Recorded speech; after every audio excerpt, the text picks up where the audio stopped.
I've said that the federal government of Nigeria, they are using Nnamdi Kanu to tempt the Igbos. They are using him for politics to see what we can do. By the time we're here, they'll say, you see, why not wait? Now, should be the matter is in court. This one that have already sentenced, you are releasing them. This one that people have said, leave him like you left others, you said no. If you are not acting the people are from that area, what can you do? We can hold your son as much as we like. Nothing will happen. So who then will blame those in Katsina? The 12 communities in Katsina now that signed agreement with terrorists yes. For protection. Yes, now. Who would blame them? They are not a government of their own over there. Mr. Moses, in part of the north now, terrorists are holding, that is full government, full. They collect us. They decide who will pass on the road and who will not pass. In fact, they run the life of those people over there. They run their life. You can't do anything without passing through them. Nothing. You pay tax on daily, weekly, and monthly basis.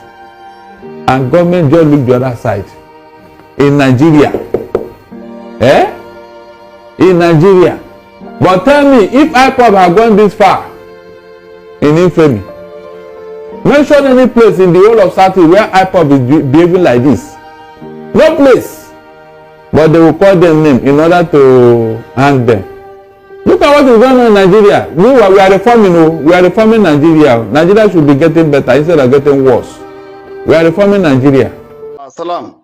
This is from the National Association of Northern Nigerian Youths to His Excellency President Bola Ahmed Tinubu concerning Chief Nnamdi Kanu. From the north, we are saying, set Nnamdi Kanu free. Let Nnamdi Kanu be pardoned. If Boko Haram would be pardoned, kidnappers who have been giving people sleepless nights, terrorists who have been terrorizing a lot of people in different parts of Nigeria will be pardoned. Why can't you pardon Nnamdi Kanu? This is our request. This is our plea from the north. Your Excellency, President Bola Ahmed Tinubu, we believe you can do it. You are our president. We voted for you, and we believe you can do this for us. Free Nnamdi Kanu. Let there be justice in Nigeria. You see this country where we there, una never see wetin una dey find. Until una get wetin una dey find, all of us will start to do normal. Where federal government dey for a very long time now, where we say they hold Nnamdi Kanu for day, where we say they no give a paper to sign. Just few days to the day where we say so we don't arrange. When Nigeria don't decide, when youth don't decide, say they are backing on protest to free Nnamdi Kanu. Now Nigeria government don't run chapale, go print paper, give and make the sign, make they release them. Well, una day since. God bless Nnamdi Kanu for wherever he did this very moment while they do this video for not signing that paper. And they see some people they complain, say, why you not sign the paper, make they release them? Bro, you know what it is at that paper? Nnamdi Kanu now one wise man where be say for a very long time now, you know waiting the target, I know where they go. So that kind of person now, you know if you expect depression, oppression, or desperation, go fit make her do waiting, go regret later. How you do expect make a sign paper where be say no go fit look left or right? How you go expect make you sign the paper where be say you no fit breathe without the fear of arrest? How you go expect say you go sign the paper where be say you no fit cough for where ordinary citizens they cough? How you go expect and say make a sign paper where be say if he dey waka, he say equal to person where be say he still dey under captivity? Oh, sure, Bakinasha. Now the reason why Nnamdi Kanu refuse to sign that paper be that because I don't see A, B, C, D to Y, no be only Z go fear am again. And wait, federal government, well, na day since where we say, if we not get to a hidden agenda, well, na day since well, na no give the paper to sign, no, na release am. Until where we say we don't get date. See, nothing will happen. You see on this 20th October, this 2025, Nigeria government, una go hear from us, una go hear from youth.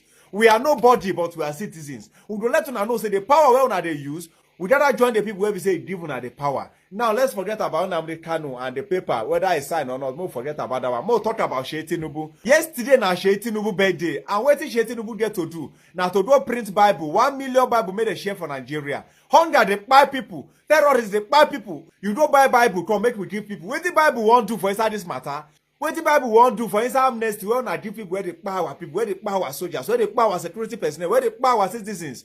Go all over this country, fear of Fulani herdsmen no allow you waka and will carry amnesty. They give those people. Yet, wait till you get to do. As your papa don't do us finish for this country now to go buy Bible, make you share for us. Anyway, if I should analyze the reason why you do that thing, you know, far from using religion to blackmail people.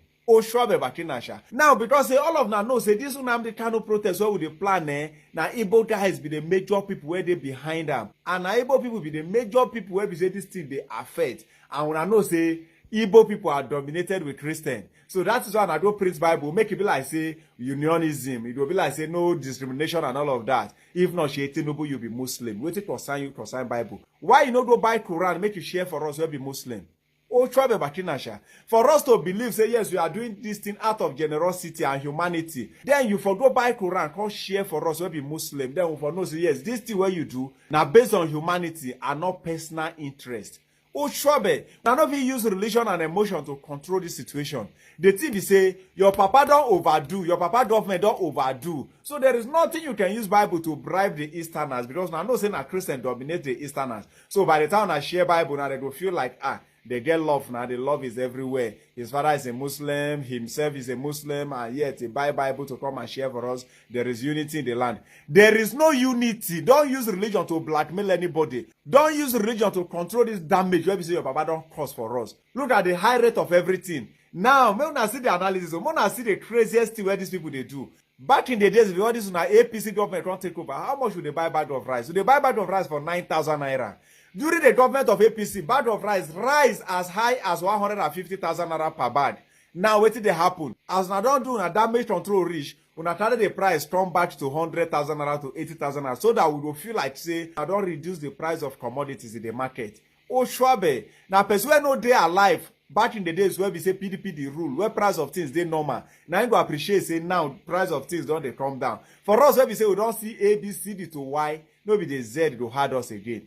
Oh, sure, Bakinasha. Mona share this video. And to those of you where we say on the verse, say on for sign this thing, may they release them now. Bro, Mona calm down. Mona no pressure on herself. I don't know better than that man. And I don't love that man more than how he love himself.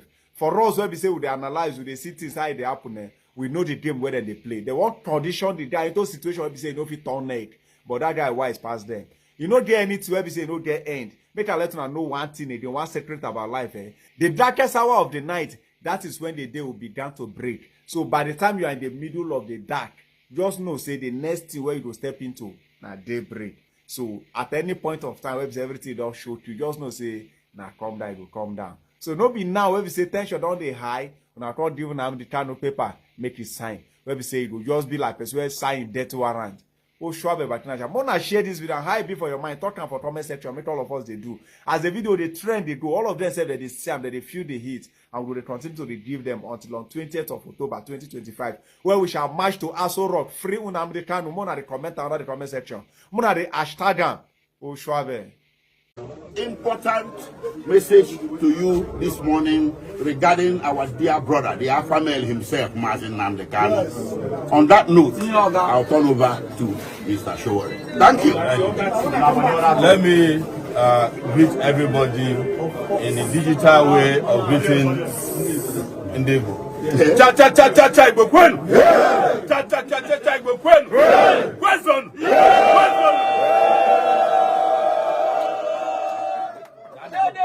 That's the digital way. We are here not to waste your time because we don't have time anymore. We have actually run out of time, but they are lucky we have not run out of patience yet. We are here to give you the good news that Nnamdi Kanu might be on his way to freedom. But we have one more step to take. You know, those of you who are Christians, you know the wall of Jericho. When it was about to fall, there was a command that we must march around it. And that is what we are doing on October 20th. That wall of Jericho that has been keeping our brother away from freedom, we want to take it down. Amen. By marching on Aso Rock Villa on Monday. Next week.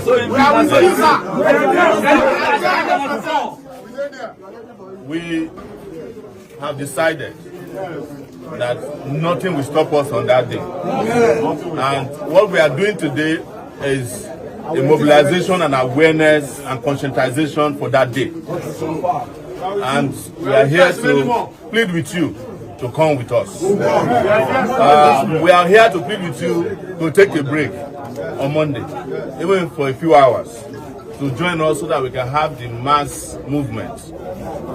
It is what Bob Marley calls exodus, Exodus. Yes, movement of the people. Exodus, movement of the people. So this time, this is the last lap to the promised land. That is why we are here. We are not here to eat, drink, or dance. We are here to ask for just one thing. The hashtag is MNK October 20. Free Nnamdi Kanu now! Free Nnamdi Kanu now! In that the litigation outside the country. The latest is that you filed an application before the African Commission on Human and People's Rights. What is that about? Well, you see, there's this treaty, where there is a charter. It's called the African Charter, which Nigeria ratified in 1981 and domesticated in 1983, thus making it part of our body of laws of Federation of Nigeria. So Nigeria is subject to two laws here, the larger, the continental charter by treaty, and the national one within our municipal laws. It has become part of our laws. So being subject, makes you also responsible for certain conducts. And this thing Nigeria has done, which has come into our law lexicon now, is called extraordinary rendition.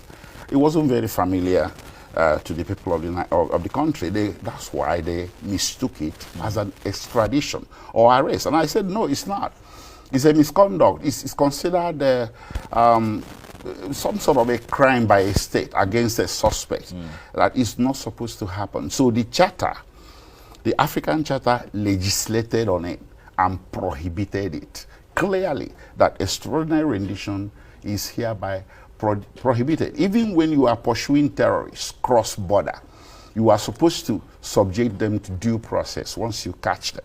Due process of that other country has to permit you before you can take them back your own country to face trial or whatever.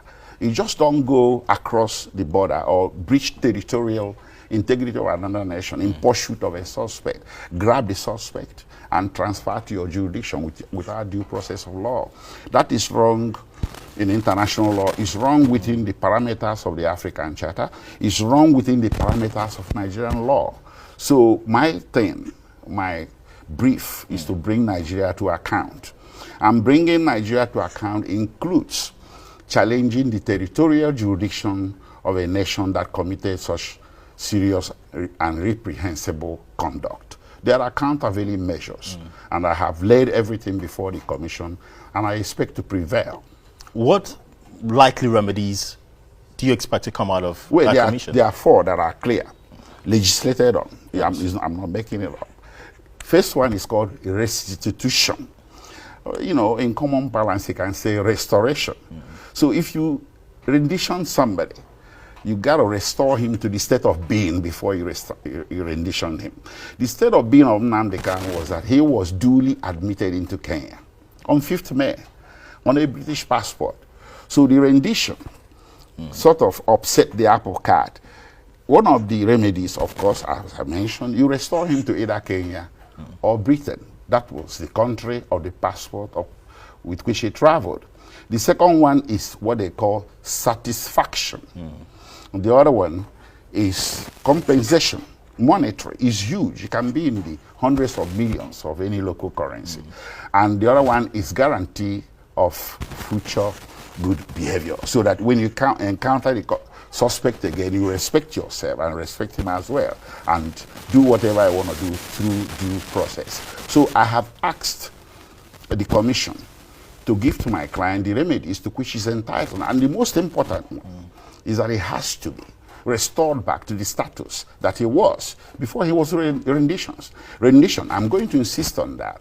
So he'll be restored to UK. If you like, you can ask UK to put some limits on his freedom. So he can go to UK and file for extradition.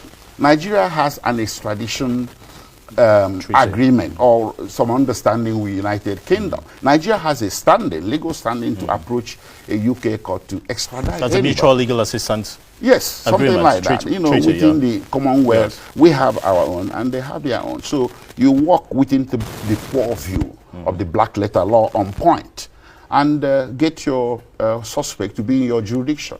Now let's talk about the African Commission on Human and People's Rights and the legal remedies, which you mentioned before we went on that break. My question to you is, how binding will those legal remedies, if you eventually get them, be on the Nigerian government? Because it's one thing to enter into an international protocol, but it's another thing to abide by the creed and the spirit behind that protocol. And we've seen several times in which decisions and orders given by the community court, the regional court, community court of justice, ECOWAS, as we know it to be, has not been, respected by the Nigerian government. So how hopeful are you that whatever remedies you get from the African Commission on Human and People's Rights will be complied with? Well, it's, well, let me say it's like doing shadow boxing here, and you hope to strike a face, a soft one.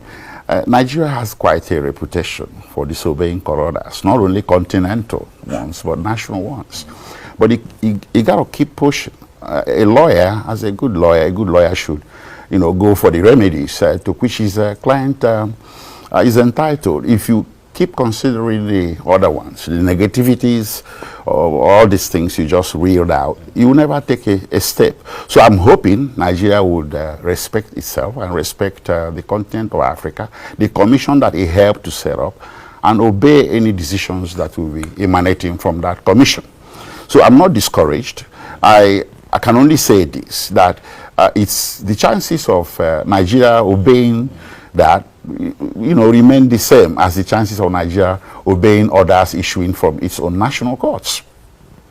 All right, now let's talk about the other diplomatic angles to this case. Nnamdi Kanu was arrested with a British passport. That's as much has been said and reported. Are there any particular diplomatic interest from the UK authorities in this case? Well, I'm not going to be talking like I know everything. I can only tell you what I know. I was the first person that took the step to get Britain diplomatically involved.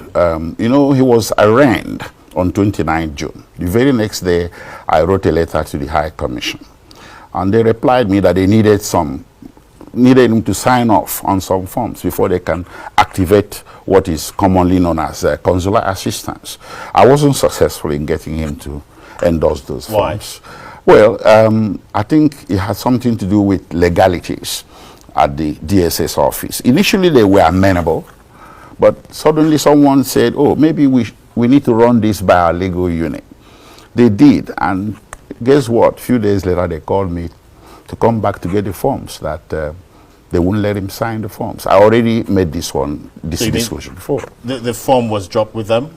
Yes, I did. To give it to him? Actually, there were two forms. One came from the UK. It came from the Bindmans in UK, one of the largest firms in UK, represent his interests on this matter from the UK angle. So they sent me a form. I printed it out, added to mine, the one that is supposed to be tenable at the embassy, and both forms were rejected flatly after some days. So I think perhaps the only way Britain can get involved now is to escalate whatever they are doing, and I'm sure they would. Britain doesn't have a history of abandoning their own. They don't have a history of abandoning their citizens. In fact, they protect all. If you recall what happened in 1984, Umaru Diko was nearly successfully rendition to Nigeria. The only difference between Umaru Diko and Kanu is this, that Umaru Diko was created, Kanu wasn't. And well, the second one is that this rendition of Kanu succeeded, that of Umaru Diko was nipped in the bud. But what happened? Because Umaru Diko was British resident, not even citizen, Britain took strong countervailing diplomatic measures. They broke diplomatic relations with Nigeria for 2 years. They arrested 17 people, jailed 4 for between 8 years hard labor, deported 13, and then this rest of the 4 were deported upon completion of their sentence. And the CEO of Nigerian Airways was nearly arrested at the airport and all that. He just had a lucky escape. And subsequent extradition requests by Nigeria were all denied flatly. And Omar Odiko was a mere British resident. So imagine what can happen in the case of Nnamdi Kanu. So Nigeria got to be ready to give account. This is not something, there is no way, there is no escaping it. Britain must intervene. So for now, I'm giving British government the benefit of that. But whatever they are doing, I'm going to ask them to ramp up on it and do it very quickly so that a stitch in time can save 9. You've also sued the Kenyan authorities. They are part of the application. I sued them. You filed together with Nigeria. What exactly are you demanding of the African Commission against the Kenyan government? Disclosures, full disclosures of all the participants, so that we consider seriously the prospect of taking them to the ICC. Does the fact that the Kenyan authorities have denied that they were not aware, were not involved in anything surrounding Nnamdi Kanu's arrest in Kenya or taking out of Kenya, I don't want to use the word abduction. I'm just trying to be careful here. The fact that they've denied that, how does it help their case? Or how does it help your case as well? Well, anyway, in diplomatic circles, they call this deniability or diplomatic deniability.